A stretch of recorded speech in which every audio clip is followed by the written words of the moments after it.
Buongiorno a tutti, io sono Veronica. Io sono Elena. Siamo due ostetriche che lavorano presso gli ospedali riuniti Padova Sud.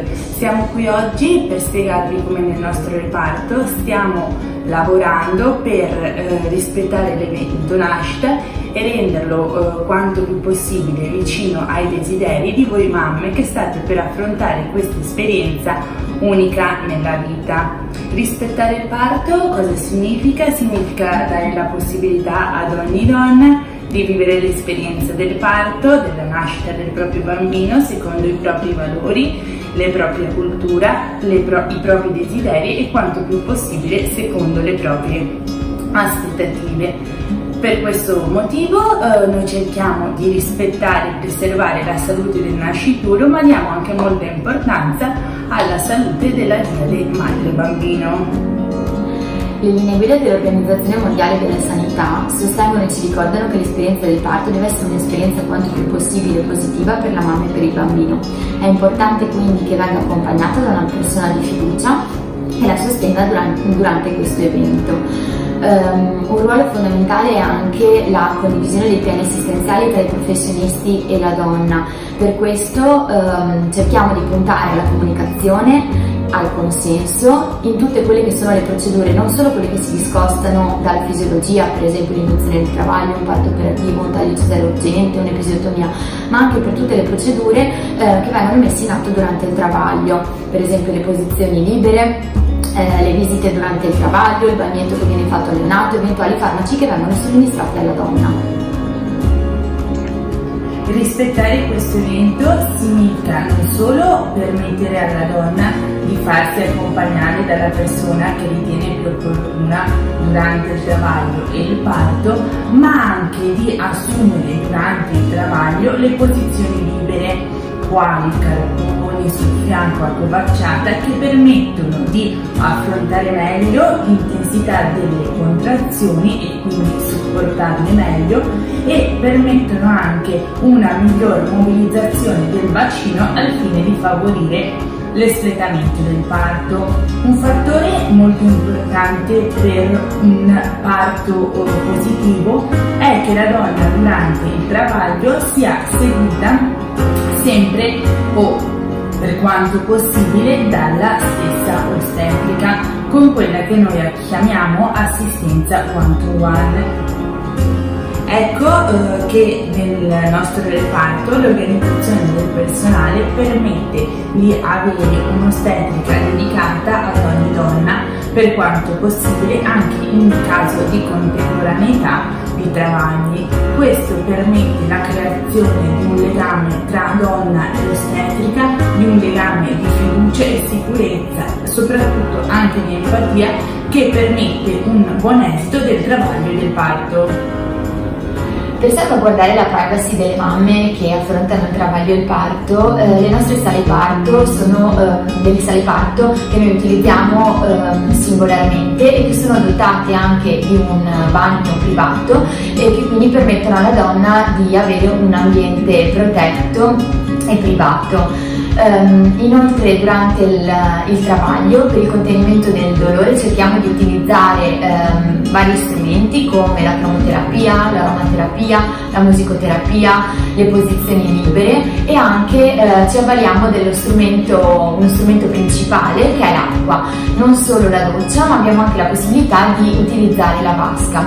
Nel nostro presidio è possibile anche, se la donna lo desidera, richiedere la quarta analgesia sia durante il giorno che durante la notte, ovviamente in base alle disponibilità dei professionisti. Vogliamo mostrarvi di quali strumenti sono dotate le nostre sale parto. Iniziamo dalla vasca, in cui si può sia eseguire un travaglio sia un parto. Infatti sappiamo che l'acqua ha un gran effetto rilassante. Passiamo poi al vagigio. Come potete vedere, questo strumento che è posizionato tra le gambe della futura mamma permette una modificazione dei diametri e favorisce l'espletamento del parto.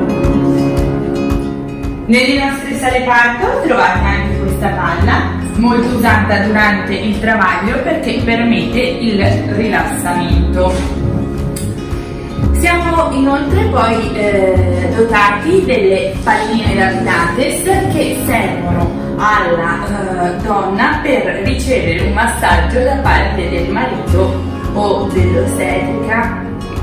Continuiamo con lo sgabello olandese che permette il parto con la posizione accovacciata. Per finire vogliamo mostrarvi il rebozo, uno strumento che ci viene dall'arte ostetrica messicana, che viene posizionato sulla pancia della donna e tramite manovre ostetriche non invasive permette un corretto posizionamento del feto. Questi strumenti e la possibilità di avere una stanza travaglio-parto in cui stare con la persona di fiducia, eccola come potete vedere, permettono di creare quell'ambiente sereno e che influenza positivamente l'esperienza del travaglio e del parto. Durante il travaglio abbiamo la necessità di avere informazioni costanti sul benessere fetale. Ecco che per avere un parto rispettato ci avvaliamo della telemetria, che è questo strumento che permette di rilevare il benessere fetale ascoltando il cuoricino senza essere legate ad un monitor, e quindi si possono assumere le posizioni libere oppure muoversi senza nessun vincolo. Allora, dopo la nascita del vostro bambino, se le condizioni del neonato lo permettono, non è indispensabile e necessario tagliare immediatamente il cordone ombelicale, ma anzi è consigliato effettuare quello che viene chiamato clampaggio tardivo, cioè aspettare che il cordone smetta di pulsare da solo in modo da favorire un apporto di cellule staminali maggiore nel neonato e quindi effettuare il clampaggio tardivo. Per le mamme che lo desiderano invece è anche possibile fare nella nostra struttura la raccolta del sangue cordonale. In questo caso il clampaggio avviene immediatamente proprio per favorire questa raccolta. Dopo la nascita sicuramente viene incentivato da noi professionisti quello che viene chiamato lo skin to skin, ovvero il contatto pelle a pelle immediato del neonato che viene posizionato sull'addome materno asciugato e coperto. Lo skin to skin è fondamentale non solo per favorire quello che viene chiamato bonding, cioè il legame mamma-bambino, ma perché incentiva e aiuta a favorire quello che è l'allattamento precoce, quindi la produzione di colostro quanto prima possibile, e aiuta a termoregolare il neonato e favorisce anche lo sviluppo del microbioma. Nel nostro reparto abbiamo creato una procedura che permette di effettuare una sorta di clampaggio tardivo anche nel caso in cui la nascita avvenga tramite taglio cesareo. Viene effettuata quello che si chiama mungitura del cordone, sempre per favorire questo apporto di cellule staminali al neonato, e poi viene eseguito lo skin to skin anche in sala operatoria.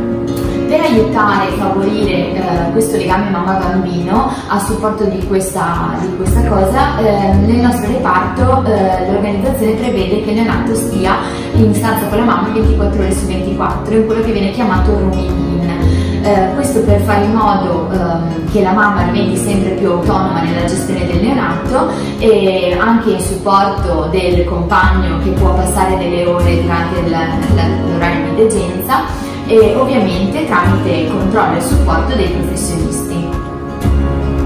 I protagonisti del parto sono la mamma, il bambino e la persona di fiducia che l'accompagna durante questo evento.